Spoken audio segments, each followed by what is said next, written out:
Well, thanks for joining us, guys. This is another episode of the Viewpoints podcast. Viewpoints is a virtual podcast where we talk to the founders, entrepreneurs, and investors that are building the Metaverse. And we're really, really thrilled this time around to have Orla from SideQuest join us, and also my co-host, Petri Rajahalme. Petri and I are from FOV Ventures. If you haven't seen Viewpoints before, then please go to medium.com/viewpoints-podcast, and you can see the previous episodes that we've had with many guests now. You can also sign up to the Viewpoints newsletter. We'll give you the link at the end. But yeah, for now, I'm just really excited to have Orla on board, and we're going to talk a bit more about SideQuest, their journey, their fundraise that they've just announced, and much more besides. So Orla, let's dive right in. Maybe you can tell us, for people watching on the podcast, what is SideQuest exactly, and how's the journey been so far? Like, what was the origin story of SideQuest? So SideQuest is a content platform for virtual reality. It's a place where users can go and just get some extra stuff that isn't necessarily available on the main stores. I guess our origin story is a little odd because we didn't actually set out with the intent to be a content platform. We were actually building a social app, and basically we were building that for Quest 1, and it was a little while before Quest 1 launched that Facebook, of course, announced that they were going to be highly curating the store, and we pitched our app and unfortunately got declined, like many others. But it was a real blow at the time because, of course, you don't know why you've been knocked back, and you're kind of stuck with two options of like, right, do we shelve the game and all the time and work we've put in, or do we find some other way to get this on the device and get some feedback? And so that was really how innocent SideQuest started. It was really just for us to put our app on the device through the developer workflow and get some feedback. But I guess because of like the bit of a PR storm that was happening at the time, that other developers were also in the same situation, that there was just a bit of a community established from that kind of trauma, I guess, if you want to call it that. And the idea was that everyone could put their apps onto SideQuest. We'd each send our own like community there, and we'd each benefit from each other's community just for the purposes of feedback, and still with the intent of finishing our game. But it all just kind of rocketed from there, and within 6 months, you know, SideQuest had like 200,000 monthly active users, and there probably weren't even, you know, 500,000 headsets on the market at that point. So it really showed that there was a need for this alternative content store. And I guess it was that point whenever Shane and I decided that this could really be a real thing. And we did, at that point then, shelve the game and progress with the platform. So yeah, that's how innocent it started. Yeah, awesome. So Shane couldn't be with us tonight, but Shane's your co-founder, right? Yeah, and husband. Yeah, yeah, awesome. Husband and wife team, that's great. And I heard a funny story actually that was being recounted of the early days when actually you started off building SideQuest just for a need yourself. You were actually doing two other jobs, right? Yeah, we both individually had our own careers, and Shane approached me and he said, listen, this SideQuest stuff is so busy right now that I'm going to need to quit my job. And yeah, it was a bit like, we just bought a house. Are you serious? And obviously it wasn't making any money, and you know, it still isn't. So it was like, okay, let's have a chat about this. And at the time I asked him if like what data he had to like show me that, you know, it was busy, and he didn't even have like anything built into the site to show the traffic. So we put Google Analytics on and realized we had these like crazy user numbers, and at that point he was like, I'm going to need you to quit your job too, and we're going to have to do this together because I need your operational skill set. And that was it really. We both took a major leap of faith, and yeah, it just kind of all happened from there. Did you go out and start from a fundraising point or financial point? Did you fundraise, or did you just decide that we're going to bootstrap it and see how it goes, and then maybe start talking to investors?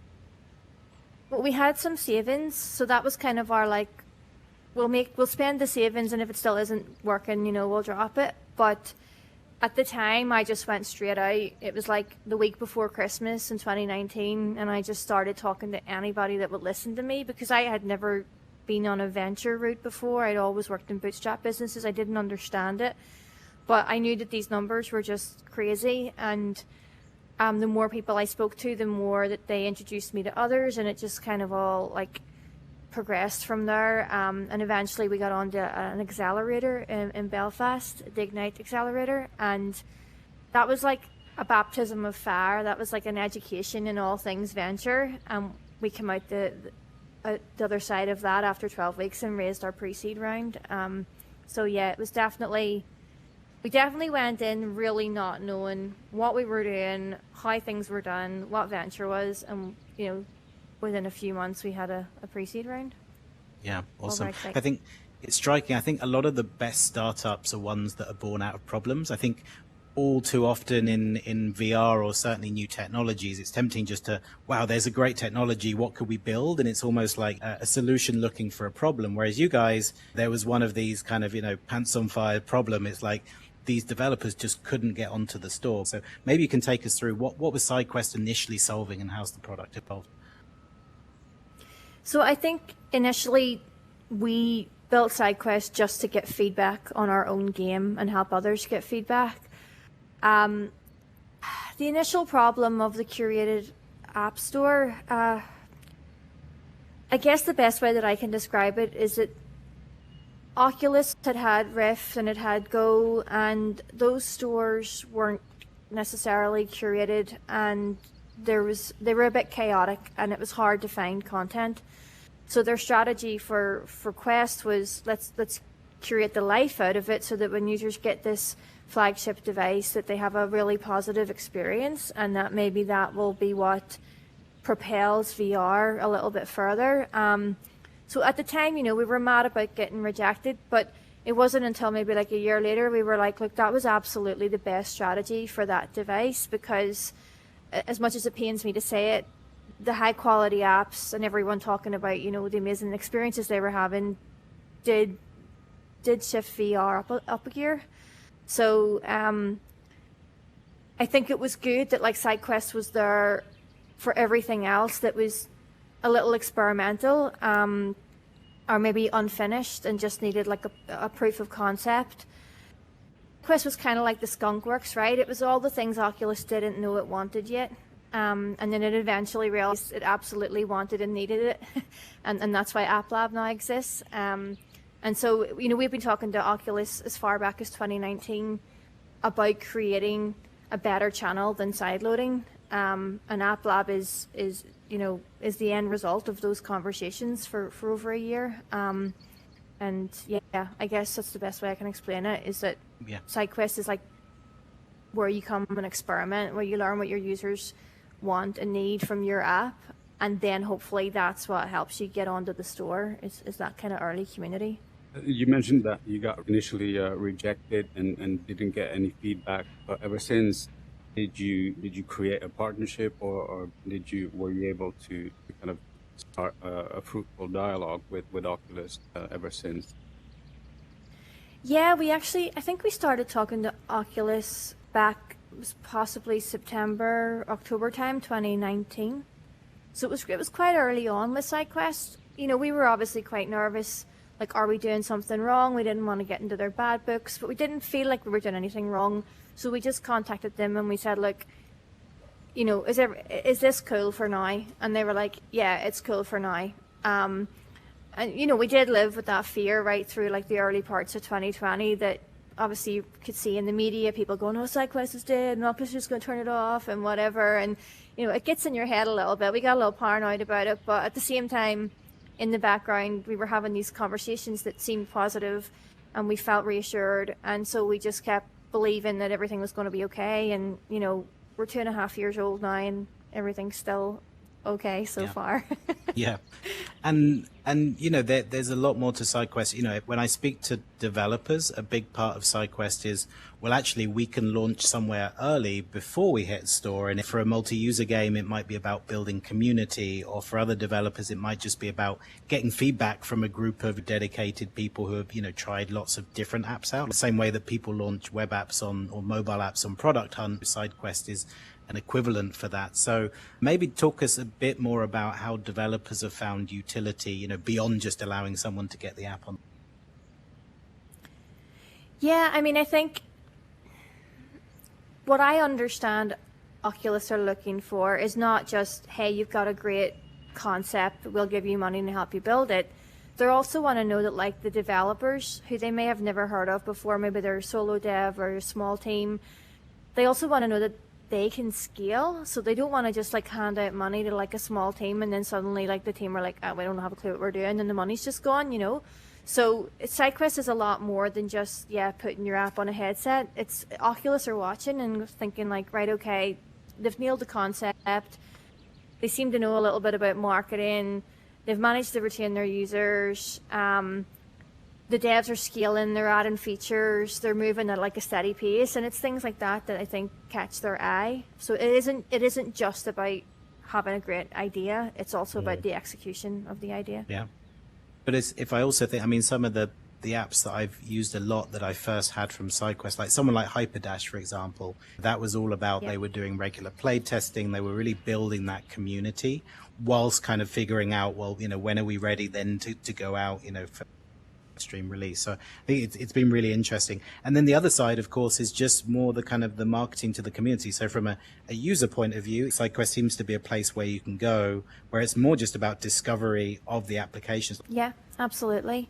Yeah, it's definitely more about discovery and community for us personally. We feel like users come because they are looking for something a bit different, or maybe they're out of cash that month, they want to try and find some free cool experiences, or there is actually a really amazing part of the community for VR that wants to be the first to try a game. They want to be the first person in the channels telling people, try out this game. We've seen it with Gorilla Tag. It just it was only on the store a few weeks, and it just was literally rippling through every single community out there. So it was very community driven, and it's pretty exciting to watch things like that happen. And it was similar with Hyperdash, Puzzling Places, with Smash Drums, Deism, you name it. These apps that were getting picked up by the store, we knew from very early on that they were going to, just because their traction was at this warp speed, and it was amazing. Yeah. What's your view on discoverability and curation? Is it just mainly driven by community, and that drives kind of what gets front page? And you have huge numbers and a huge number of apps. So what's your view on how people can discover the coolest things? Discovery is an incredibly difficult challenge. There really isn't a right way to do it. Someone benefits, someone misses out. We've tried different things, but ultimately, what we've done with SideQuest is that user ratings and reviews, amount of downloads, we've got an algorithm that will help push people up the list. How many downloads they've had in the shortest amount of time, etc. So we've looked at lots of different things that would make something be hot for the moment, or over time. It's also really popular. But yeah, I feel that's where the community really plays a role. Don't just come to SideQuest and grab something and go. It's the same with the store. If you come and you get it, leave a review, leave a rating, do something, because those things really help developers. That feedback really helps developers. And then that's what the community aspect is about. It's about how you can help. So you don't have to necessarily fully play test the game, but even just going in and saying yeah, it wasn't for me, but the graphics were great and the devs were nice, it all still matters. Yeah, and for that, because I know we have some game devs in the audience watching the live recording here. What are some tips, if they're thinking about, right, I've got a game, I now want to get it on SideQuest, can they approach you directly to talk about editorial? Can I pay to have my content featured, or what are some of the tactics that you encourage developers to approach you with to get more visibility amongst the other applications? Yeah, well, we do lots of free stuff. I'll maybe go over that first of all. But basically, when a developer first comes to SideQuest and they get onboarded onto the platform, they'll either meet either myself or Kelly, who looks after developer experience. And at that point, we'll let the developer know, listen, we do a lot of free stuff. We can do free banners. We have staff pics. You can tag us in every social channel at SideQuest VR. We'll retweet stuff out. Like, tag us as often as you like with new content, updates, whatever it might be. We also offer things like a key exchange for paid devs. Paid devs have it a little tougher, right, than free content. Free content can get up the rankings pretty quick because it's free. Paid developers have to work a little harder to convince a user to buy their game. But we offer like a key exchange, which gives them credit on our promotion system. We pay the full value of the game as well, so that the developer can kind of start to learn how to market with paid advertising. Right. They can also pay into that, but to be honest, like, it's not something that we like heavily promote. We see it more as a tool to just help these developers learn what the marketing side is, because again, that's something that Oculus are looking at too. Like, how engaging are you? How is your audience growing? And if you're not marketing, you can just get lost in the mix. So yeah, lots of free stuff, and then also the promotions platform is there too. But we're here, like, anytime, like, just join our dev Discord and talk to Kelly, talk to me, talk to Shane, like, talk to anybody that listen, talk to other devs. Everybody's just learning this as they go. We are too. I'm not afraid to admit that. But we'll help if we can. If there are launches and things coming up, we'll do what we can. And it seems like you guys are really growing quickly. How many users, how many apps do you have, and to the numbers that you can share, how's been that growth curve? Has it been quicker than expected or on track? Yeah, it's been a pretty exciting growth, to be honest. We're up over 1 million monthly active users now, and those are uniques. I know some people are like, that can't be possible, but it is. We're still not sure how many headsets are on the market. I think recently it was estimated maybe around 5 million because of the facial interface recalls. So there's no way of really knowing, but what we do think we have a substantial audience on SideQuest, and like 1 million users. If you're on there, if you're visible, if you're in a staff pick, if you're on a banner, if you're promoting, you are going to be seen, and I do know that developers do feel that benefit. Can you talk us through a little bit about what are the most requested features from the community, and what you view yourself as kind of the next exciting step when it comes to product? Yeah, I mean, we're out talking to the community at the minute. There's lots of ideas. There's lots of ways we could take SideQuest. But I think ultimately our main focus is to connect users and developers in meaningful ways. And so I know that one of the big community requests is potentially things like play testing or just giving feedback with developers. So we're having a look at what kind of product we can build there that might make that easier. Also, like, users just like the sense of community. They kind of want to know what's happening, where it's happening, events, whatever it might be. So we definitely have, a lot of ideas for the platform. We also do like things on our Discord, like daily giveaways and weekly giveaways of content and hardware and things like that. We're going to move that onto the SideQuest platform as well, just so that the bigger audience can engage, and it'll be an opportunity for developers to kind of get their games out to the masses in giveaways and build up a little bit of excitement. So there's definitely like lots of things that we're thinking about, but ultimately it's about connecting developers and users, and also connecting hardware with developers, and then connecting influencers with developers and with users. And so it's really a very like central hub, very community orientated, and that's kind of where we want to take SideQuest over the next few years. Yeah. Awesome. So let's maybe zoom out a little bit from the product and just look at the market, because you have such a great oversight on it.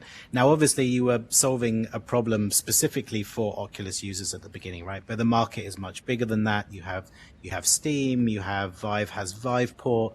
We're seeing new hardware come out all the time. HTC actually launched some really exciting looking immersive glasses which cater to a different kind of non-gaming audience.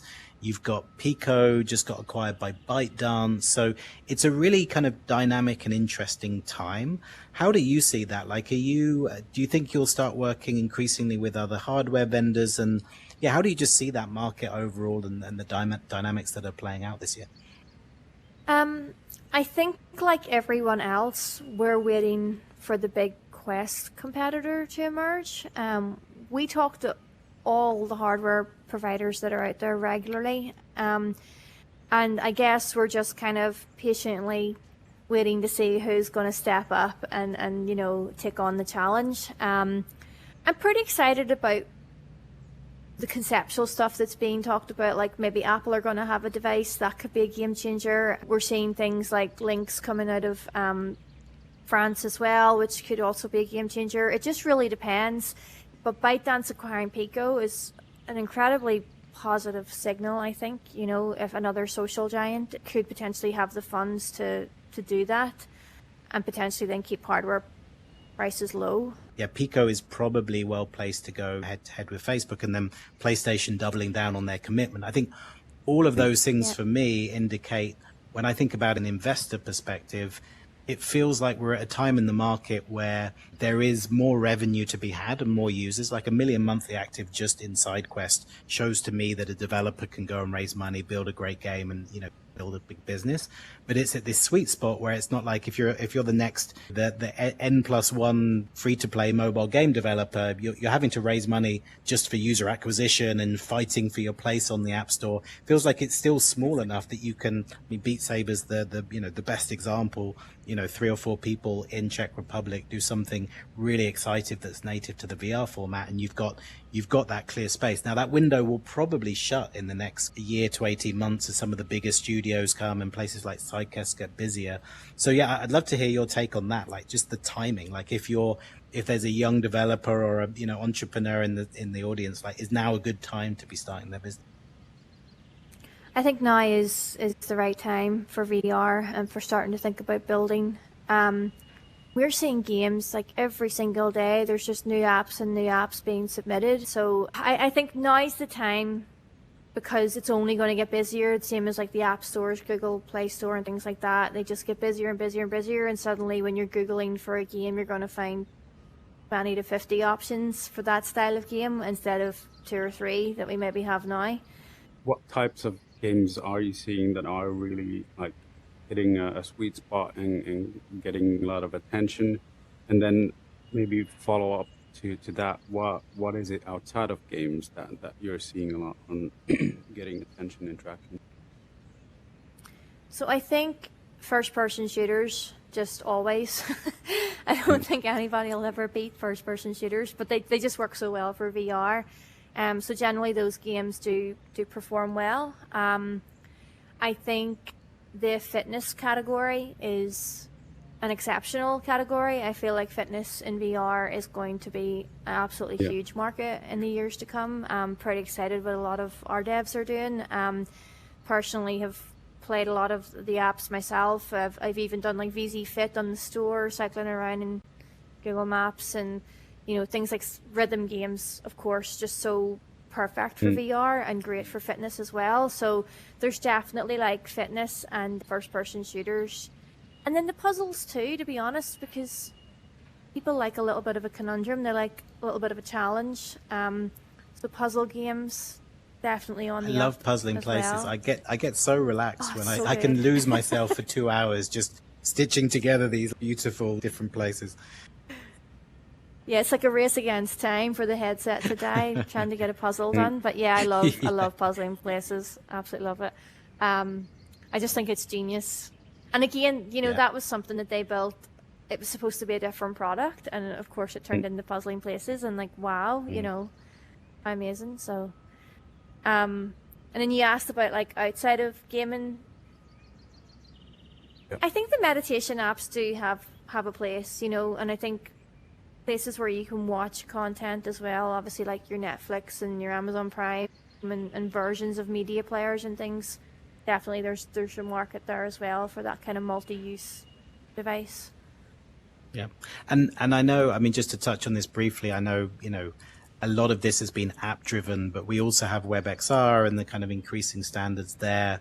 Like, what's your kind of high level view on that? Is that something that we'll see more of? Or will this kind of ecosystem be more app driven in the short term?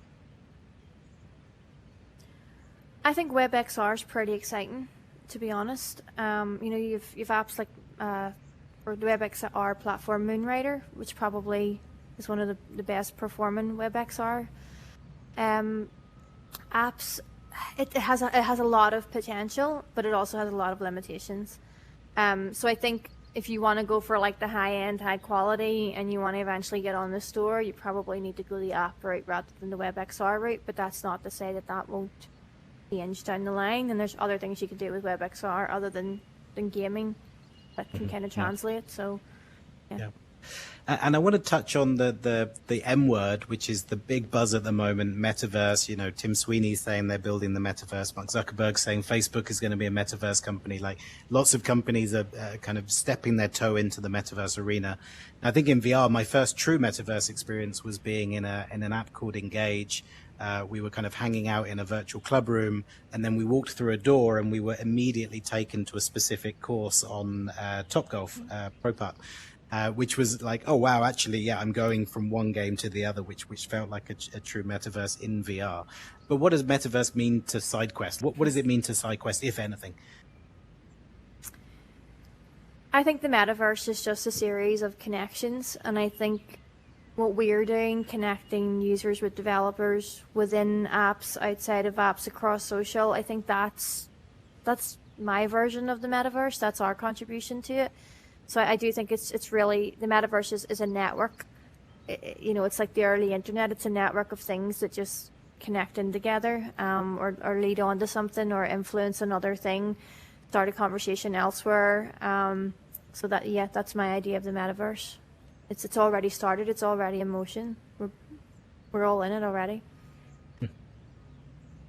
Yeah. Did you use the word metaverse in your slide deck when you were raising from investors? And if yes, no, did that get positive or negative feedback? I don't think they actually used it, but yeah. It may have come That's up. a great question, and a good segue. I think we should probably spend the last 5 minutes just talking about your fundraise. You announced on the day of recording, you've just announced your $3 million fundraise. We heard that you went through an accelerator. Maybe you can talk us through that journey. Like, why an accelerator at the beginning? How did that help? How did you raise your next fund? And I know you had some great angel investors in there, which I'd love to talk about. And then let's move on to the most recent raise and what that means, and how investors are kind of seeing this market.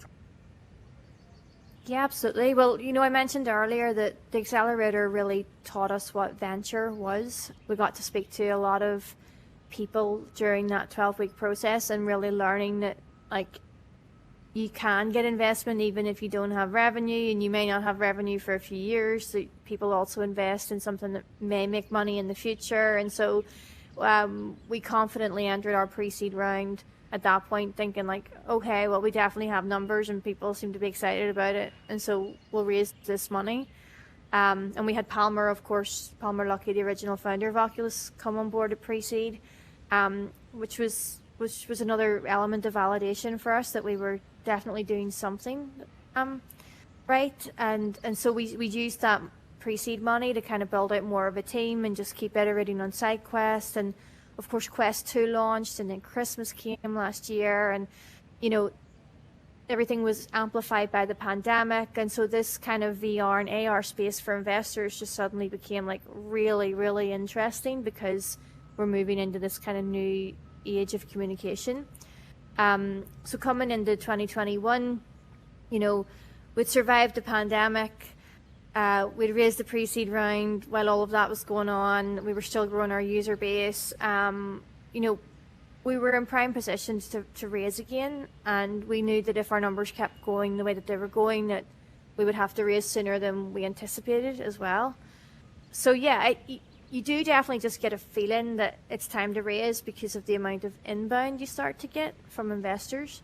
So we had a lot of people asking for calls and things. So eventually I was like, okay, let's just start the process and see how we go. And it's a little bit of a learning curve when you first start, because you don't know what you're going to get hit with, and you just don't have the answers sometimes.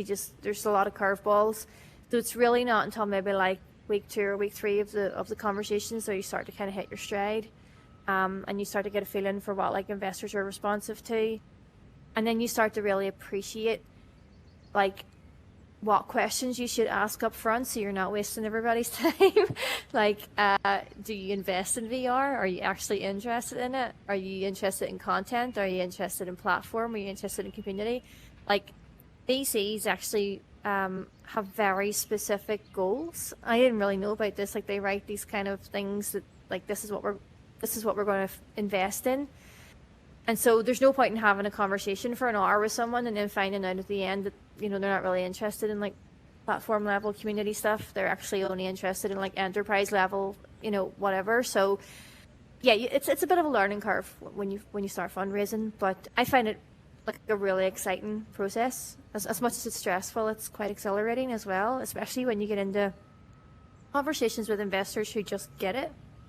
Like I talked to you earlier about some of our investors from this round, in fact, all of them who committed, we would just get on a call with them and we could have talked for hours.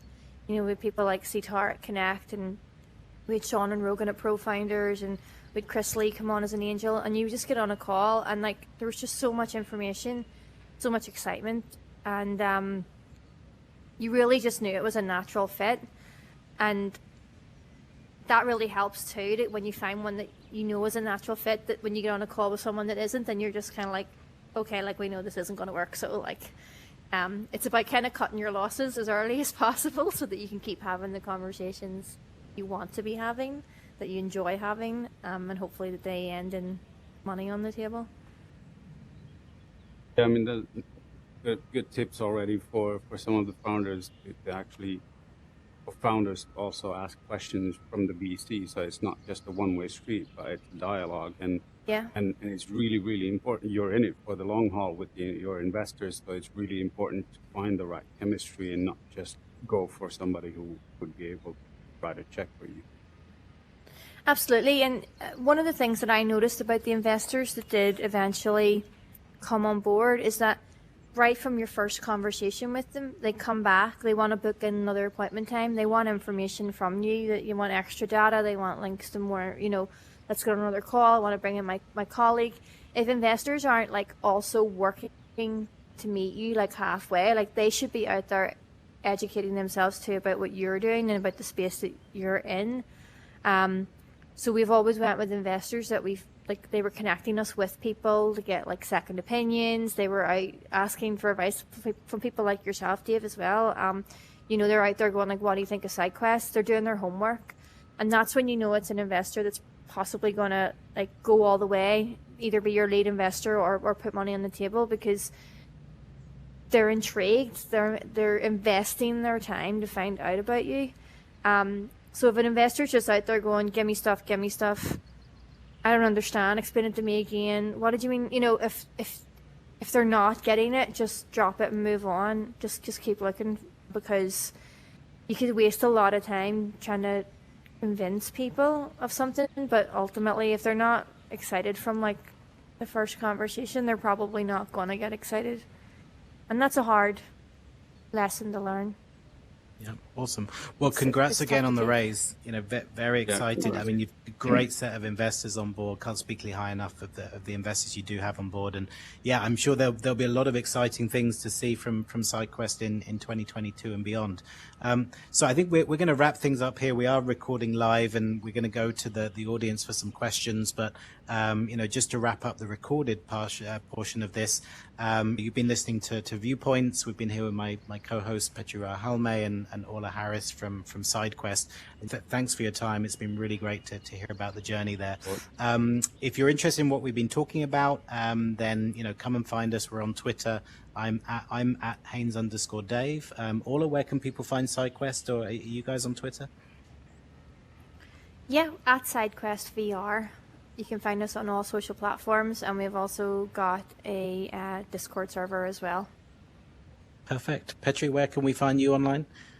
Yeah, you can find me on Twitter at Rajahalme, and I'm on LinkedIn, obviously, Petri Rajahalme.